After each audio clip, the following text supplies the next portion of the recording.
Good evening, everyone. This is take 3 because for some reason my last one cut out.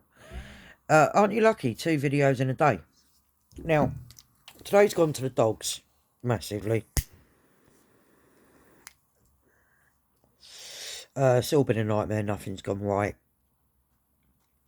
and well, yeah, it's triggered me quite a lot. But it is what it is. I've got to deal with it and come out fighting. Tonight, I'm just going to do a quick one about grief. And bereavement, and how it's affected me, how I've coped with it.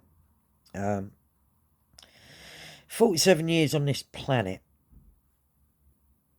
and I've lost quite a few people close to me. Before I was 10, both my mum's parents, and that, although I was a kid and I never really got to know them, anything I know really has been through asking my cousins. It affected me.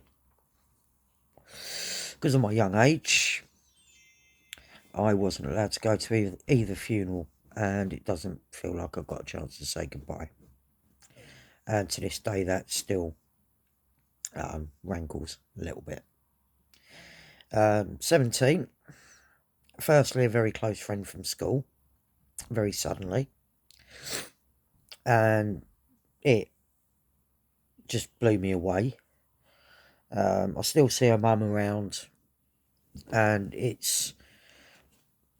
I love seeing her. She's just the loveliest lady, but there's part of me that you run out of conversation, don't you? You can't ask how Sam is, because Sam's not been with us for, Christ, almost 30 years. Wow. And then a few months after that, my nan, my dad's mum. We lived with my nan, because my mum worked a lot of nights. My nan was my first real female influence. She was always there. She took me to school. She taught me to read. But she always said she wasn't taking any responsibility for my dog shit handwriting. Nan all over. Yeah, that hit me like a ton of bricks. It was expected. She had dementia. Dementia's a whole different ball game, but we'll get onto that a bit later. I might end up doing this in 2 parts. I don't know. Yeah, it hurt massively. I didn't deal with it at all well. I hadn't been to see her for 6 months because I couldn't bear seeing my nan like that. What a selfish little prick. Let's fast forward a few years. At 26, I lost my mum. That is probably the hardest thing in the world. And how did I deal with it?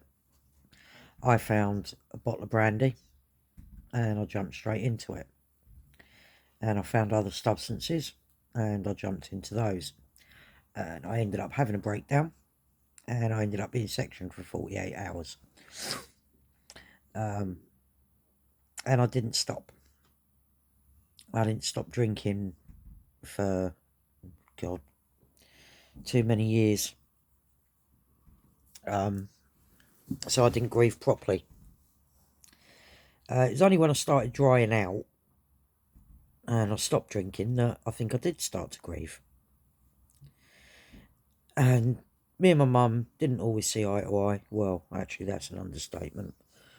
Through my teens, it was like World War III if we were in the same room some days. It's more so if we'd both been drinking. It doesn't mean I didn't love her. I love my mum to bits. Obviously a massive influence in my life. Christ, it was my mum. You know, always encouraged me with my sport. She'd be the first one to come and watch big games. Great fun to go out with. Brilliant. You could have such a laugh with her. She was so outgoing. Yeah, she'd meet you and within 10 minutes you were best mates. Just Funeral, the whole place was packed. There were people standing outside, and I think that tells you everything you need to know. The rest of it, it's a blur. I can't remember fuck all. I did a reading, I know that, and that's it. The whole thing from the day my dad rang me. Well, I say the day my dad rang me, we found out on the Friday. It was a matter of hours. Being my mum, she hung on till the Monday. She weren't going anywhere until she was ready. And sitting up the Royal Marsden in the run up to Christmas, watching my mum go wasn't at all easy. And as I say, it's a blur. I couldn't be there at the end. I chickened out. Again, what a selfish little prick. I left my dad there to deal with it on his own. Once I started drying out, I started grieving. By that point, Dad had dementia. With dementia, it's such a weird thing. Everyone knows what it does. What I don't think you know until you've seen it and you've been affected by it is just how devastating it is. You lose that person before they die. I'd grieved for my dad and I'd grieved for my nan long before they took their last breath. With Dad, again, I wasn't there at the end. I had visions of him pulling through because he'd done this to me a few times. And I'd gone home for a couple of hours rest and I was going to go back up there, and I got the phone call telling me that he'd gone. I had spent 12 hours with him, 11 hours 59 minutes. I'd probably chewed his ear holes up, apologising for being such a selfish, obnoxious, vile little prick when I was younger. By the time he went, I had sorted my life out a lot. Unfortunately, he didn't live to see that, but what he did do is cause my heart attack. Well, contributed to my heart attack. So I'm sure Nan booted him around when he got up there. You know, favourite goddaughter and all that, golden child. Nearly killed her. She probably had a fair bit to say about him selling the house just before the housing prices exploded, and not leaving me with several million to play with. But that, I think, was probably the first time I grieved, because I was so stone cold sober. And it hit me. If I'd been a bloke, it would have kicked me in the balls so hard they would have flown straight through my body and out of my mouth. Shocking. Really, really difficult to deal with. Right from the moment I had to be an adult and ring round and tell the family. Right the way through the funeral, I mean, my cousin Wendy from Wales, bless her, she came up with her husband for it. And she was literally holding me up all the way through the service. We walked in holding hands, we walked out holding hands. You know, she was just amazing. Yeah, I mean, I threw a wake, of course. It's what he would have wanted, and I mean it's what he would have wanted. I think I did him proud. And then after that, the funeral's over. You know, you haven't got any running around to do. And I personally think that's when it hits you. With grief, you do have different stages. You have disbelief, you have anger, you have the upset, and then finally you have the acceptance. What I'll say is when you lose somebody you love, or something you love, because it could be a pet, and you lose them forever, it's a real blow. Even now, something will happen, and I'll think, got to tell Mum this, and then I'll remember. And I mean, she's been gone 21 years, you know, or something will happen, and I'm like, oh, I've got to tell the old man that. And it's weird. It's really bizarre. What I will say is everyone grieves differently because we've all got different relationships with people and with animals. It could be a beloved pet. There's no time limit on grief. You know, One of the most disgusting things I ever heard was someone's mum had died, and 6 months later they were still grieving, and someone else I knew had lost their mum. I think we're talking 2 years previous, and someone said to me, "My God, they're milking it." Nah, they're not. A parent or a family member you're close to, you never get over it. You learn to accept it eventually. You never get over it. You actually don't get over losing anyone or anything, you know.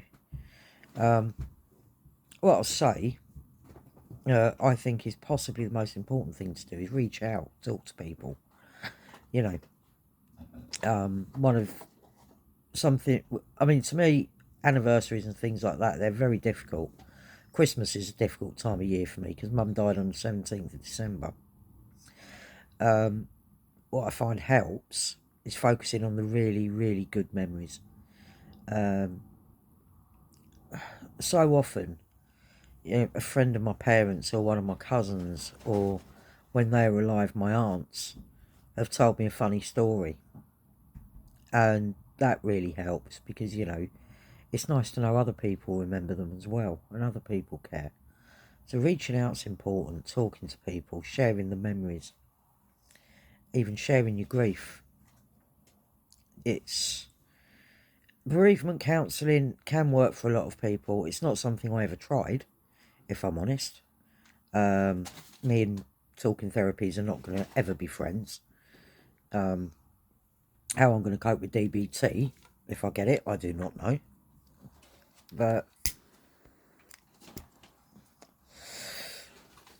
talking's important, remembering them in your own way. If that means a shrine, that means a shrine. You know, it is what it is. To this day, I've got photos of my parents and photos of my grandmother next to my bed, on my side of the bed. I've got a photo of my great-grandmother downstairs because she meant the absolute world to me. And sometimes I'll have a little sit down and I'll have a little talk with them. It don't make me nutty as a fruitcake. Well, it don't make me any nuttier than usual. And it does help. So, I mean, I think what I'm trying to say is my way of dealing with grief, and it's going to sound weird coming from me, is talking to people. You know, sharing your emotions, sharing your feelings, getting it out. We've got to come to the point where we talk about grief. You know, maybe not talk about death, because no one knows what happens when you die, do they? When I had my heart attack, I was clinically dead. I can't tell you anything about a white light. And my mum didn't come flying down to ask me for a cigarette or a light.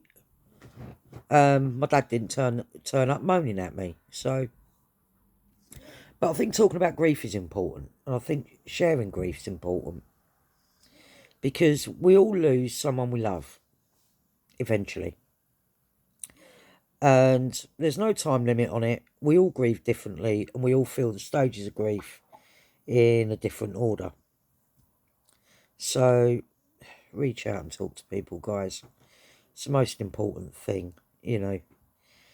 I know everyone turns around when you lose somebody you love and they all say, call if you need anything, or if you need anything, get in touch. And you think, well, can you bring them back? You know, but the thing that most people can do, even if they can't help you practically, they can help you emotionally because they can listen and they can be that sounding board. And they may not have the answers, but what you find is talking about your grief and talking about the person or whatever it is that you're grieving for helps. You know, it gets it out there. And quite often, the person you talk to is somebody who also knew that person or knew that pet. And you end up sharing the memories. And they make you smile.